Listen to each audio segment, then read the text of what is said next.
네, 말씀 함께 보도록 하겠습니다. 오늘 말씀은 로마서 12장 1절부터 2절 말씀입니다. 로마서 12장 1절부터 2절 말씀입니다.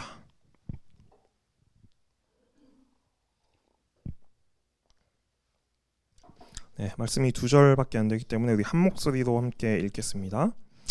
그러므로 형제들아, 내가 하나님의 모든 자비하심으로 너희를 권하노니 너희 몸을 하나님이 기뻐하시는 거룩한 산 제물로 드리라. 이는 너희가 드릴 영적 예배니라. 너희는 이 세대를 본받지 말고 오직 마음을 새롭게 함으로 변화를 받아 하나님의 선하시고 기뻐하시고 온전하신 뜻이 무엇인지 분별하도록 하라. 아멘. 네, 여러분들 잘 아시다시피 저는 TV 프로그램을 굉장히 많이 보는 편입니다. 최근에 재밌게 봤던 프로그램 중에 너무 재밌게 봐서 계속 유튜브 알고리즘에 자꾸 뜨는 프로그램이 있습니다. 싱어게인 3라는 프로그램입니다. 혹시 보신 분들이 있을지 모르겠습니다. 이 프로그램을 간단하게 설명하자면 잊혀졌던 과거의 가수 혹은 음반을 냈으나 성공하지 못했던 무명 가수들이 다시 도전해서 가수에 다시 도전하는 프로그램입니다. 이 가수들은 자신의 이름을 감추고 참가 번호를 달고 그 번호로 공연을 하다가 이제 최종 10명이 되는 순간부터 드디어 자신의 이름을 드러내고 공연을 하게 됩니다. 이미 세 번째 시즌이었기 때문에 생소하고 신기하고 굉장히 충격적인 모습의 참가자들은 이미 많이 나왔고 세 번째 시즌은 상대적으로 많이 익숙하고 충격도 덜한 시즌이었던 것 같습니다. 그럼에도 불구하고 한 무대가 굉장히 저 개인적으로는 굉장히 충격적이었습니다. 이 참가자분은 기타 세션맨을 굉장히 오래 하신 분이고 또 독특한 외모, 독특한 헤어스타일 그리고 독특한 목소리를 가진 굉장히 개성이 있는 참가자였습니다. 그런데 그 개성 때문에 대중들에게 호불호가 갈리는 참가자였습니다. 탑10에 올랐지만 그 오르기까지 이 사람이 도대체 어떻게 여기까지 왔는가 하는 의견도 있었고 또 이 사람이면 올만했다 하는 의견도 있는 이렇게 호불호가 갈리는 참가자였습니다. 이분이 이제 탑10에 입성한 후에 처음으로 자신의 이름을 공개하며 불렀던 무대가 바로 제가 충격을 받았던 무대였습니다.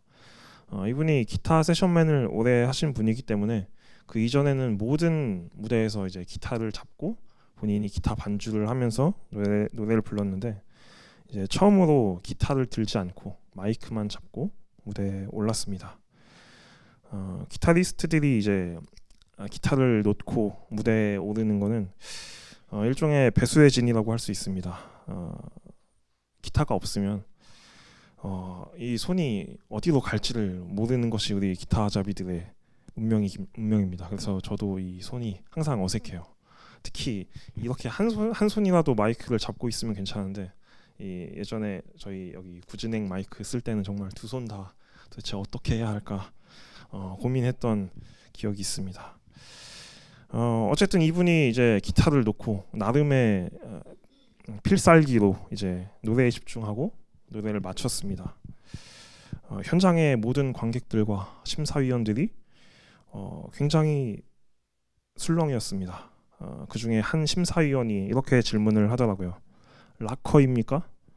이분이 대답했습니다. 네, 본투비 락커입니다. 저는 이 대답이 너무 소름이 돋았습니다. 오늘 설교는 바로 이 질문에서 출발합니다.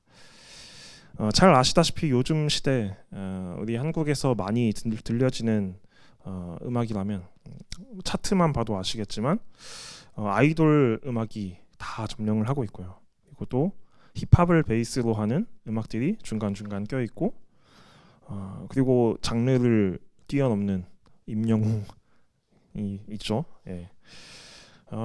근데 이분은 이처럼 락이라는 장르가 설 수 없는 지금 시대에 본투비 락커입니다라는 자신의 대답처럼 자기 정체성에 너무나 충실하게 이 무대를 꾸며 나갔습니다. 저는 그렇게 안 보이지만 제 안에도 이제 락스피릿이 살아있기 때문에 이 무대를 보면서 그 휘몰아치는 이 바이브레이션을 들으며 이제 온몸에 전율이 돋았습니다. 저희 아내는 옆에서 비웃긴 했지만 저는 그랬습니다. 아마 질문했던 심사위원도 저와 같은 감정을 느꼈을 것이라고 생각합니다. 그랬기 때문에 락커입니까? 라고 물어봤을 것 같습니다. 제가 이 참가자분이 너무나 멋있고 존경스럽고 또 감사했던 것은 자신이 가진 그 정체성에 맞는 음악을 보여주셨기 때문이고, 또 이어지는 심사위원의 질문, 당신의 정체성이 이것입니까? 하는 질문에 단 1초의 망설임도 없이 대답했기 때문입니다. 이분은 자신이 생각하는 자신의 정체성을 가지고 그 정체성에 맞게 삶으로 보여주는 사람이었던 것입니다. 이쯤에서 저도 여러분께 질문을 드리고 싶습니다. 오늘 설교의 제목이기도 한데요. 여러분들 그리스도인이십니까? 그렇다면 우리는 그 정체성에 맞게 우리 삶의 자리에서 살아가고 있는지 돌아봐야 할 것 같습니다. 사람은 누구나 자기 자리에서 어떤 정체성들을 가지고 살아갑니다. 저는 그리스도인이고 또 전도사이며 또 학생이며 남편이며 또 누군가의 아들이며 또한 락을 사랑하는 락커입니다. 네. 이러한 정체성들은 어떤 삶의 자세를 요구하곤 합니다. 저는 결혼을 했고 아내가 있는 남편인데 마치 아내가 없는 것처럼 총각처럼 살면 안 되겠죠. 그러면 굉장히 큰 문제가 생길 것입니다. 마찬가지입니다. 우리가 그리스도인이라면, 이러한 정체성을 가지고 있다면 우리 또한 이 그리스도인이란 정체성에 맞게 어떤 삶의 자세를 요구받는다라는 것입니다. 오늘 본문을 통해서 이 두 절의 짧은 본문이지만 이 두 절의 말씀을 통해서 우리는 그리스도인이라는 정체성을 가지고 어떻게 살아가야 하는지 살펴보려고 합니다. 먼저 1절입니다. 1절에는 첫 단어가 그러므로입니다. 이 그러므로라는 단어 겨우 4글자인데 이 4글자가 수식하는 것은 굉장히 깁니다. 로마서 1장부터 11장까지의 내용입니다. 그 내용을 이제 그러므로라는 단어 한 단어로 이제 요약을 해버렸습니다. 이 긴 1장부터 11장까지의 내용이 무슨 내용인지 지금 읽어볼 수는 없지만 짧게 요약하자면 이 그리스도인이라는 정체성에 관한 것입니다. 로마서에서 처음 우리는 죄인으로 시작합니다. 하나님께서 창조하신 이 만물을 통해서 우리 삶의 자리 곳곳에서 하나님을 볼 수 있게 하셨음에도 불구하고 인간은 그것을 바라보지 못하고 각자의 소견에 오른 대로 행하고 살아가는 죄인입니다. 그로 인해서 우리는 이제 멸망할 수밖에 없는 자라는 정체성을 가지고 있었는데, 하나님께서 그 자비하심으로 독생자 예수 그리스도를 우리에게 보내셨고, 이제 그를 믿는 자들을 더 이상 이 죄인이라는 정체성을 가지게 하지 않으시고 이제 의로운 자라는 정체성으로 여겨주신다. 그리고 그것으로 인해서 우리가 죄와 사망에서 자유하며 하나님께서 그러한 우리를 하나님의 자녀로 삼아주신다. 이것이 사도 바울이 말하는 1장부터 11장까지의 우리의 정체성입니다. 이 내용에서 사도 바울이 강조하는 것은 믿음입니다. 믿음으로 우리가 죄인이었지만 의롭다 하심을 받고 또 믿음으로 우리는 구원을 받습니다. 그리고 그리스도를 믿는 이 믿음이 우리의 정체성을 정의합니다. 이 믿음으로 말미암아 우리는 그리스도인이라는 정체성을 가지게 됩니다. 다시 질문 드리겠습니다. 여러분 그리스도인이십니까? 그러므로라는 말이 수식하는 것은 바로 이것입니다. 여러분들이 그리스도인이기 때문에 인 것입니다. 그리스도인이라면 당연히 이렇게 해야 하지 않겠는가 하는 권면을 지금 바울은 하고 있는 것입니다. 하나님의 모든 자비하심으로 너희를 권하노니 너희 몸을 하나님이 기뻐하시는 거룩한 산 제물로 드리라. 이는 너희가 드릴 영적 예배니라. 라고 이제 1절에서 바울은 권면하고 있습니다.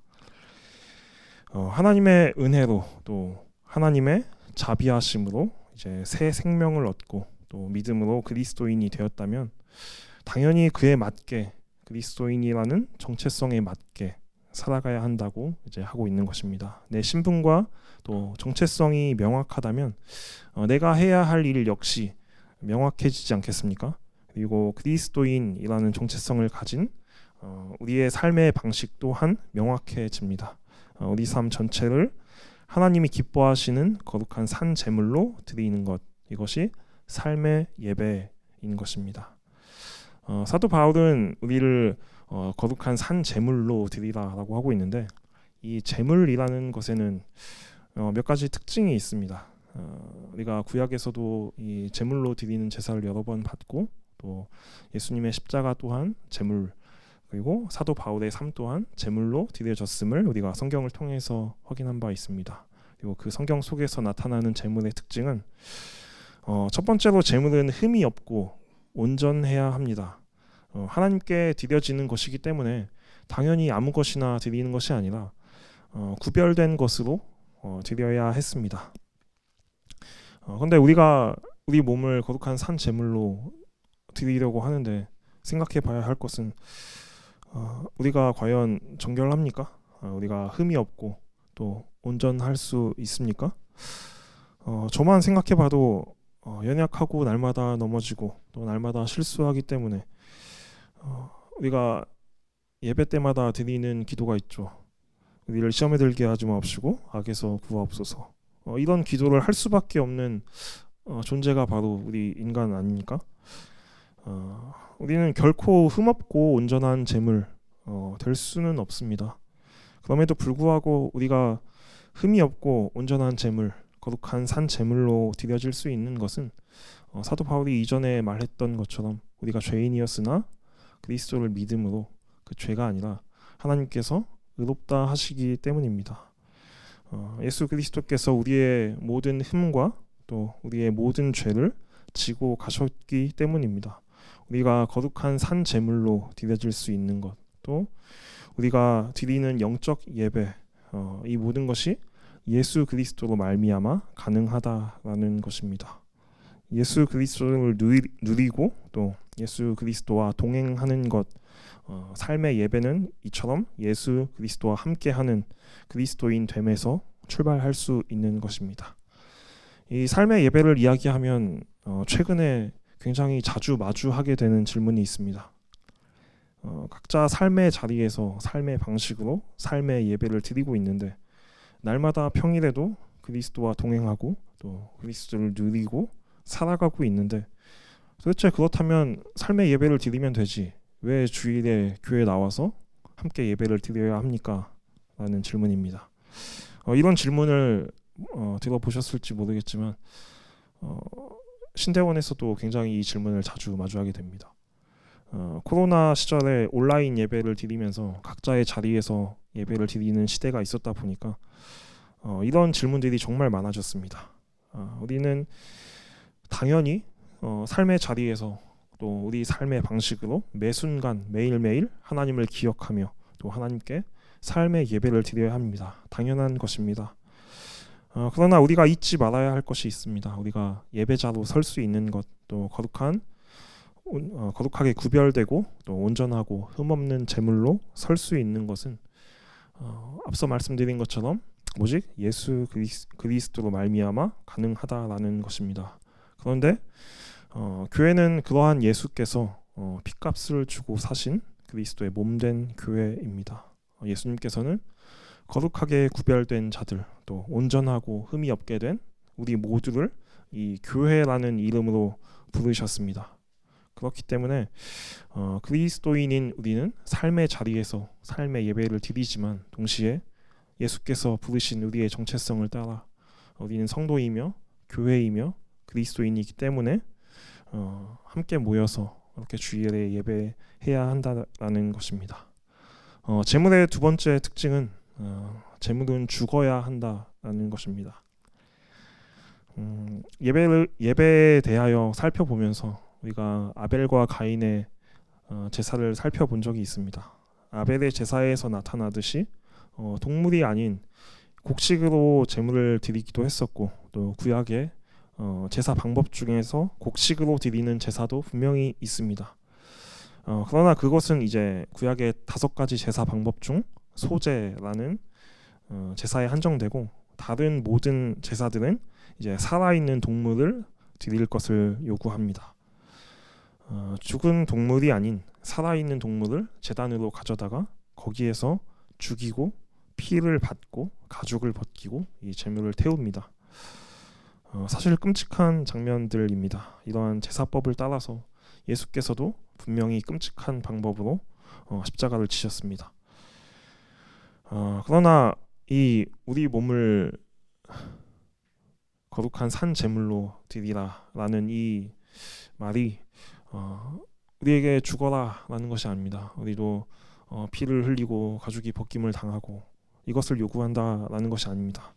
이것은 나를 죽이는 삶, 자기를 부인하는 삶의 방식을 뜻합니다.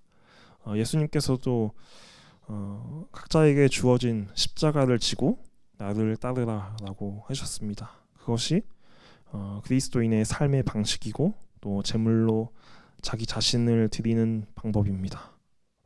우리가 어떻게 그리스도인이 되었습니까?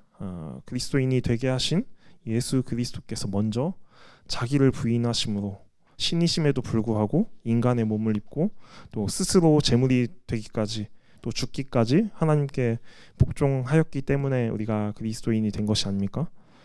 그것이 그리스도께서 먼저 몸소 보여주신 방식이었기 때문에 그리스도를 따르는 우리 그리스도인 또한 그 방식을 따라서 살아가야 하지 않겠습니까? 그럼에도 불구하고 그리스도인으로 살아간다는 것은 결코 쉬운 일은 아닌 것 같습니다. 날마다 자기를 부인하는 것, 이것이 쉬운 삶입니까? 날마다 거룩하게 살아가지시던가요? 결코 그렇지 않았을 것이라고 생각합니다. 저 또한 마찬가지입니다. 지난주 월요일에 우리 사랑하는 네임리스 친구들이 홈커밍 데이를 하면서 거기를 다녀오는 길에 이해광 전도사님과 과거 이야기를 하다가 또 한 친구가 떠올랐습니다. 이 친구는 제가 이 교회에 온전히 옮기기 전에 우리 교회에서 찬양 인도를 했던 친구입니다. 아시는 분들도 있겠지만 이 친구는 항상 생각이 많았죠. 항상 생각이 많았고 굉장히 쓸데없는 생각으로 시간을 많이 보냈습니다. 이 친구가 어떤 고민을 저에게 털어놓은 적이 있습니다. 자신의 자격에 관한 것이었습니다. 내가 지금 이렇게 정신 못 차리고 살고 있는데 아무리 생각해도 나는 온전하지 않고 또 거룩한 예배자가 아닌데 내가 사람들 앞에 서서 주일 아침마다 찬양을 인도하고 뭔가를 진행한다는 것이 너무나 괴리감이 느껴진다라는 것입니다. 저 또한 이런 고민이 없지 않았습니다. 아마 여러분들도 삶의 자리에서 나타나는 자신의 연약함으로 인해서 그리스도인으로 살아가는 것과의 괴리감을 느낀 적이 있을 것이라고 생각합니다. 그러나 사도 바울은 이어서 말합니다. 너희는 이 세대를 본받지 말고 오직 마음을 새롭게 함으로 변화를 받아 하나님의 선하시고 기뻐하시고 온전하신 뜻이 무엇인지 분별하도록 하라. 2절 말씀은 변화를 받으라라고 말하고 있습니다. 변화라는 것은 우리 생각으로 또 우리 계획으로 되는 것이 아닙니다. 우리의 능력으로 변화될 수 있는 것이 아닙니다. 우리가 그리스도인의 정체성을 가졌다고 해서 우리가 이렇게 변화되어야지 한다고 그렇게 변화되는 것이 아니라 변화는 받는 것이라는 것입니다. 우리를 변화하게 하는 것은 오직 성령의 능력으로 가능합니다. 나의 생각과 나의 능력으로 또 나의 계획으로 내가 변화될 수 있었다면 예수님과 3년 동안 동행하며 예수님 가장 가까이에서 배웠던 베드로는 왜 실패했겠습니까? 그럼에도 불구하고 성령께서 베드로에게 임하셨을 때 베드로가 어떻게 변화되고 어떻게 사역했는지 우리는 성경을 통해서 잘 보지 않았습니까? 우리 또한 마찬가지입니다. 여전히 우리 삶은 부족하고 우리는 연약하고 우리는 날마다 넘어지고 거룩하지 않고 온전하지 못하지만 그럼에도 불구하고 성령님께서 나의 삶 가운데 임재하실 때 나는 그리스도인의 장성한 분량에 이를 수 있다라는 것입니다. 그렇게 만들어 가실 우리 삶을 그렇게 이끌어 가실 하나님을 기대하시기 바랍니다. 그러나 그 변화의 순간을 마냥 기다리고 있으라는 것은 아닙니다. 마냥 언젠가 변화시켜 주시겠지 하고 기다리는 것이 아니라 우리가 변화를 받을 때까지 또 흠없고 온전한 자가 되기까지 무엇인가를 해야 할 것이 있습니다. 사도 바울은 말씀을 보시면 아시겠지만 2절 말씀 띄워주시겠습니까? 변화를 받아 앞에 두 가지를 말하고 있습니다. 첫 번째는 이 세대를 본받지 말라라는 것입니다. 세상이 가진 기준과 또 세상이 말하는 가치, 그에 맞추어서 적당히 타협하고 적당히 살아가는 이 습관을 버리고 새롭게 되라라는 것입니다. 우리는 어떤 기준을 따라서 살아가야 하겠습니까? 유일한 기준이 되고 또 유일한 가치가 되는 그것이 우리 가까이 어디에 있습니까? 말씀에 있습니다. 우리에게 주신 말씀, 그 말씀에 집중하며 또 말씀을 따라 살아가는 우리가 되어야 하지 않겠습니까? 계속해서 우리가 가피풀 성경 읽기를 통해서 성경을 읽어 나가고 있습니다. 저도 매일 그것에 성공하는 것이 아닙니다. 날마다 넘어지고 또 날마다 잊기도 합니다. 그래서 엄청 밀렸다가 하루 날 잡아서 계속 읽기도 하고 그렇습니다. 그러나 그럼에도 불구하고 하는 것이 너무나 힘들지만 우리가 말씀에 집중함으로 다시 말씀으로 돌아감을 통해서 우리가 우리에게 주신 하나님이 뜻이 무엇인지 우리가 알아가야 하지 않겠습니까? 우리가 때로는 바쁜 일상 가운데 타협하기 때문에 또 말씀을 읽어야지 하면서도 그것을 잊기 때문에 바울이 두 번째로 이야기하고 있는 것입니다. 날마다 마음을 새롭게 하십시오. 오늘 무너진다 해도, 오늘 하지 못했다 해도, 오늘 거룩하지 못했다 해도, 오늘 넘어졌다 해도 다시 새 마음으로 일어나서 말씀으로 돌아가십시오. 유일한 기준인 또 유일한 가치인 말씀을 따라 또 새 마음으로 날마다 새 마음으로 하나님 앞으로 나아가시기 바랍니다. 그렇게 말씀을 따라 하나님 앞에 나아감을 통해서 그러한 매일매일의 우리 삶을 통해서 하나님이 여러분 가운데 가지고 계신 온전한 뜻, 또 하나님께서 기뻐하시는 그 뜻이 어디 있는지 그것을 알아가는 우리 삶이 되었으면 좋겠습니다. 그리고 그러한 삶으로 하나님을 기쁘시게 하는 참된 그리스도인, 또 참된 예배자, 또 참된 우리의 정체성, 그리스도인이란 정체성을 가지고 살아갈 수 있는 저와 여러분들이 되시기를 축복합니다.